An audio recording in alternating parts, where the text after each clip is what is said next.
للفضاء، لعلم الفضاء وللتطبيقات الفضائية، منهم ساتيليت، منهم حتى تكوين جزائريين للوصول إلى الفضاء إن شاء الله.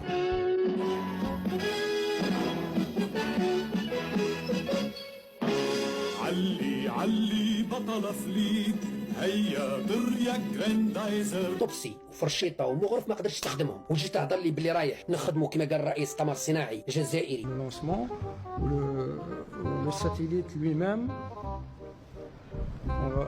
غادي نشوفوه هنا فايت وهو بالحجم الحقيقي. هو هذه هي النموذج تاعو مكون من جميع لي سيستم اللي يكونوا ان ساتيليت. هذيك كاين كفاءة ان شاء الله. احنا محتاجين بزوان دو لونسي 61 ساتيليت ابوبري ان شاء الله. صح العربي عاود نطلق الله. احنا محتاجين بزوان دو لونسي 61 ساتيليت.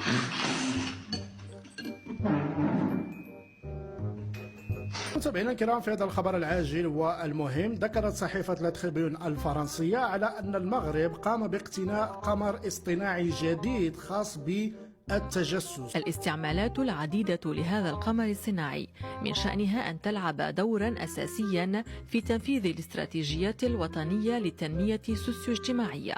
وحسب نفس المصادر المتابعين الكرام، فإن هذا القمر الاصطناعي اللي غادي يقتنيه المغرب هو أكثر تطورا من اللي كتعرضه فرنسا، وكذلك أكثر تطورا من القمر الاصطناعي اللي أطلقه المغرب سابقا، اللي هو محمد السادس ألف ومحمد السادس باء.